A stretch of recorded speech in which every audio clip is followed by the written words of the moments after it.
L'AFD, c'est la plus vieille banque de développement. Elle a été créée en 1941, c'est la banque de développement de la France. L'AFD, aujourd'hui, c'est un groupe, avec l'AFD qui prête au secteur public, avec Proparco pour le secteur privé, avec Expertise France, son agence de coopération technique. Une des caractéristiques majeures de l'intervention de l'AFD au Vietnam, c'est que l'AFD intervient toujours au format Équipe France, avec les autres institutions françaises, avec les acteurs du secteur privé, avec l'ensemble de l'écosystème France, mais aussi avec l'Union européenne. Et je tiens à remercier l'Union européenne pour son soutien sur nos projets, parce que nos projets, on peut les faire, on y arrive, grâce aux facilités qui sont mises à disposition par l'Union européenne dans nos 3 domaines d'intervention. Sur la résilience, sur l'énergie, sur les transports, nous travaillons au format Team Europe, nous travaillons avec l'Union européenne et avec l'ensemble des bailleurs de fonds de l'Union européenne, et c'est ensemble qu'on arrive à monter des grands projets structurants à des niveaux d'investissement qui sont nécessaires pour le pays aujourd'hui.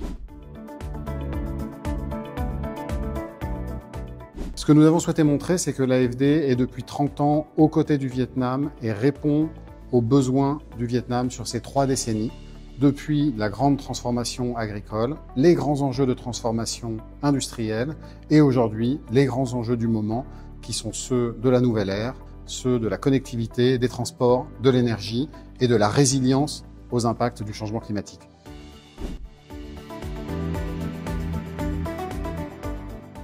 Alors aujourd'hui, les priorités de l'AFD au Vietnam sont aussi les priorités de la France. C'est d'abord d'honorer l'engagement de la France, d'accompagner le Vietnam dans sa transition énergétique.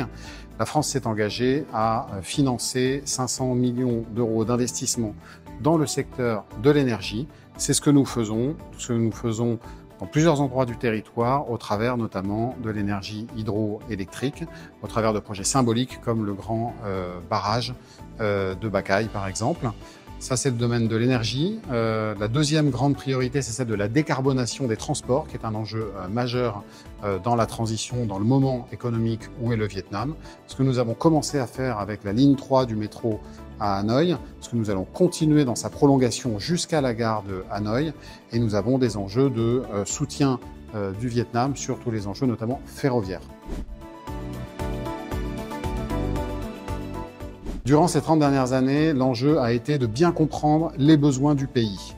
Et c'est par la qualité du dialogue avec nos partenaires vietnamiens, qu'ils soient à l'échelle du pays, qu'ils soient à l'échelle du district, à l'échelle de la province, à l'échelle des territoires, à l'échelle des villes, ça a été toujours de comprendre quels étaient leurs enjeux de développement et de voir dans l'ensemble des outils, dans l'ensemble des expertises de l'AFD, comment nous pouvions apporter un service de développement. Et c'est cette adaptation permanente dans un pays qui s'est transformé à une vitesse formidable, qui est l'un des rares pays à avoir atteint les objectifs du millénaire pour le développement, à avoir quasiment fait disparaître l'extrême pauvreté. C'est une adaptation constante. Les grands enjeux pour nous, ils portent sur l'accompagnement du Vietnam dans les grands standards sur les questions environnementales et sociales. Nous faisons de grands projets d'infrastructures qui sont porteurs de conséquences environnementales et sociales, et les Vietnamiens souhaitent que nous les accompagnions sur les volets environnementaux et sociaux. C'est particulièrement important. J'ai une chance extraordinaire d'être à ce poste au moment où la relation entre la France et le Vietnam a été élevée au statut de partenariat stratégique global par le secrétaire général Tô Lâm et par le président de la République Emmanuel Macron. C'est donc un moment d'une grande intensité dans les relations entre la France et le Vietnam, d'une grande intensité de coopération.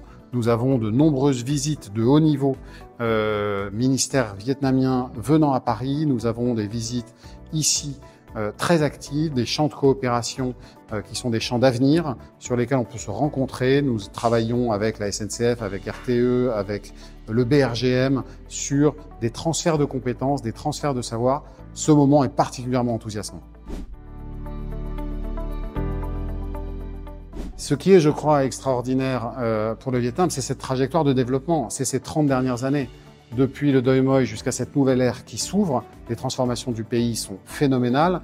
On le voit en images, on le voit au quotidien, les Vietnamiens le vivent dans leur quotidien. Et ça, c'est un moment de développement extraordinaire, alors que le pays va très bientôt passer au statut de pays à revenus intermédiaires dans la tranche supérieure et vise à horizon 2045 à devenir un pays à revenus élevés, vise la transition net zéro à horizon 2050.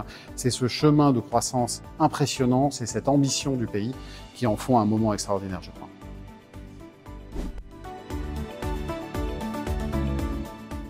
Alors ça, c'est une excellente question qui intéresse autant les Vietnamiens que nos concitoyens français. L'AFD a un dispositif extrêmement robuste et surtout systématique d'évaluation des impacts de chacun de nos projets. C'est-à-dire qu'au début du projet, on estime, avec les partenaires vietnamiens, je vous rappelle que nous finançons des projets, nous ne les faisons pas, ce sont les Vietnamiens qui font les projets, on identifie les impacts de ces projets-là et on vient, plusieurs années après, relever les compteurs, vérifier. Est-ce qu'effectivement, on a plus de foyers connectés à l'électricité? Est-ce qu'on produit plus d'électricité verte? Est-ce qu'on se transporte? Est-ce qu'on se déplace de manière décarbonée? Est-ce que la prochaine inondation ou les vagues submersions qu'il y a sur la côte impacteront moins les populations? On a des experts qui viennent et qui mesurent. Et pour tout vous dire, on est en ce moment au bureau en train de faire ce travail-là sur tous les projets des 5 années passées, On est en train de regarder chacun d'eux, est-ce qu'il a apporté les bénéfices qui étaient attendus. C'est un gros travail, mais c'est un travail de redevabilité qui fonde notre légitimité à intervenir.